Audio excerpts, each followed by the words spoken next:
Last week, the people of this country voted to take a new path and a new direction for Britain in a decision that I passionately support. And it is vital now to see this moment for what it is. This is not a time to quail. It is not a crisis, nor should we see it as an excuse for wobbling or self-doubt. There's a moment for hope and ambition. A time not to fight against the tide of history, but to take that tide at the flood and sail on to fortune. This is our chance. This is our chance to build a Britain, not just with a dynamic free market economy, but an economy where everyone benefits from that success. Because as someone who has campaigned across the country in the last few months and spoken to thousands of people, I can tell you there are too many who have not seen their wages rise for years, and in many cases seen them fall, and who cannot understand how it is that the pay packets of the FTSE 100 chief executives are now 150 times the average pay of the workforce in their companies, when it was perhaps 50 times 20 years ago, 25 times in 1980. Now, I'm no communist. As my time in City Hall will testify, I'm a tax-cutting conservative.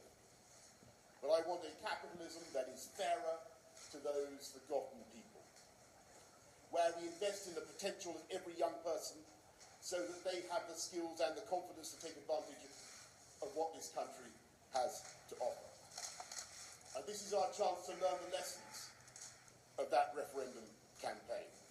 And as One Nation conservatives, to speak up for those forgotten people, to give them the ladder up which they can climb, and to draw them back into the great conservative coalition to which they once belonged. This is our chance to restore Britain's standing as an independent, sovereign and self-governing nation, making our own trade policy, striking deals with the growth economies around the world. And I can tell you, just in the last few days, I've already heard of overtures from Australia, New Zealand, India, Malaysia and Singapore. And the good news for our friends in America is that they will be at the front of the queue. And of course, this is our chance. This is our chance to relaunch our commitment to Europe, to peace and stability on the continent, by giving leadership on defence cooperation, on counter-terrorism and intelligence sharing, and all the things that make our continent safer. This is our chance to assert our values, to tell the world again what kind of a country Britain is, where we value everyone equally, no matter where you were born or when you came to this country or what religion you practice. You are part of our great British family. And we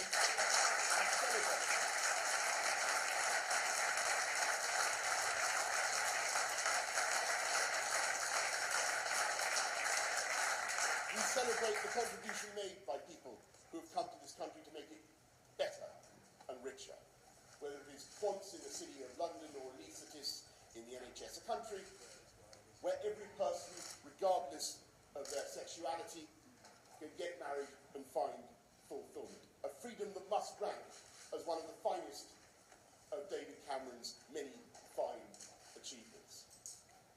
This is our chance to unite our party around those values and at the same time to unite our country and our society.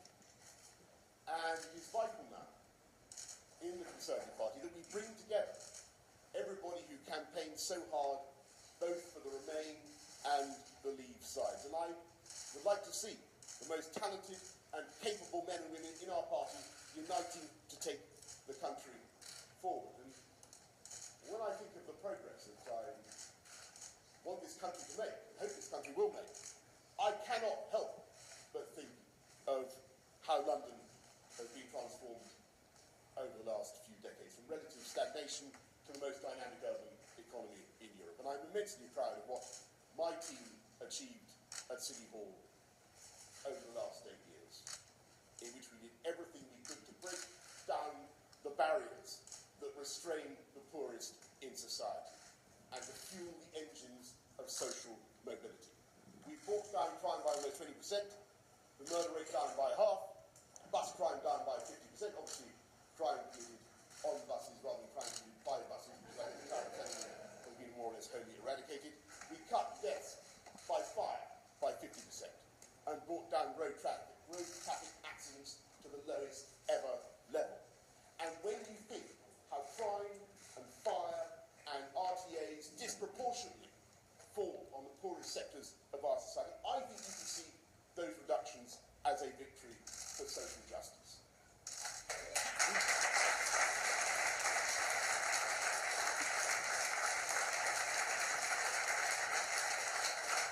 We championed transport, the great equaliser and literally the great mobiliser, moving millions to take advantage of the most extraordinary wealth-creating zone anywhere in Europe.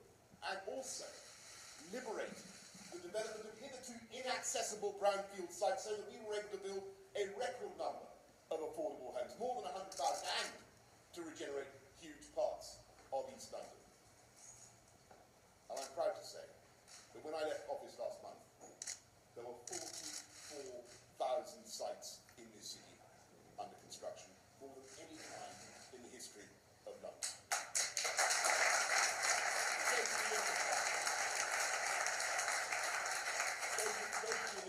You see the astonishing physical legacy from those games, unlike a legacy that has been produced by any other Olympic city. And at the same time, we did everything we could to invest in our human capital, helping London's superb schools and teaching with our excellence funds, helping to create more than 200,000 apprenticeships, and putting tens of millions of pounds into the pockets of the poorest families in our city by expanding massively the London living wage. And I'm proud to say, at the end of 8 years, and not only is everyone living longer, 18 months longer, both for men and women, as I tell you, we live longer under the Conservatives, but the biggest gains in life expectancy have been made by those on the lowest income. When I became mayor of London, 4 out of the 6 poorest boroughs of the UK were in London. London now has none of the poorest 20 boroughs. I believe it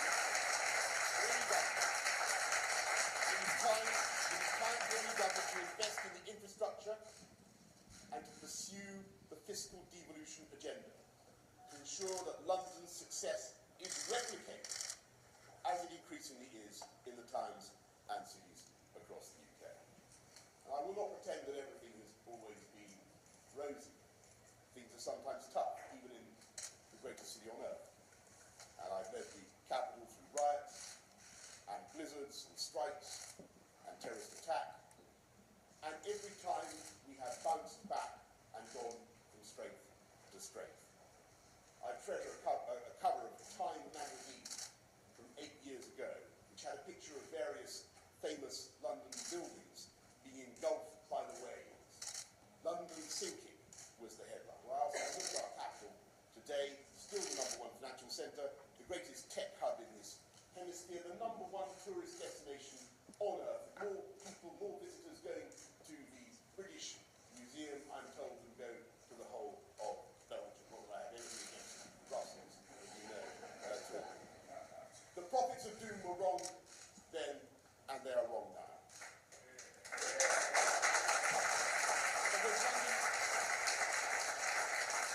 London and the whole UK will flourish mightily outside the EU, since it is manifestly in the economic interests of our friends and partners to agree a deal that involves mutual and universal access to our markets with no tariffs and no quotas, while we remove ourselves from the EU legal order and the supremacy of the European Court, and take back control of our immigration policy with a points-based system that is fairer to all the talented and hard-working people who want to come here, whether they are from the 7% of the world that is in the European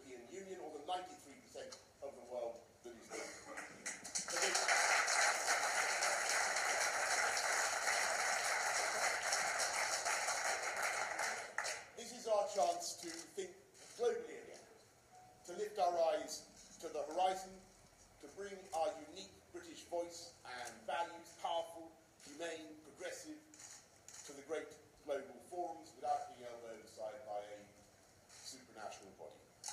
And instead of being afflicted by nerves, let us seize this chance and make this our moment to stand tall in the world. That is the agenda for the next Prime Minister of this country. But I must tell you, my friends, you who have waited faithfully for the punchline of this speech, that having consulted colleagues and in view of the circumstances of Parliament, I have concluded that person cannot be me.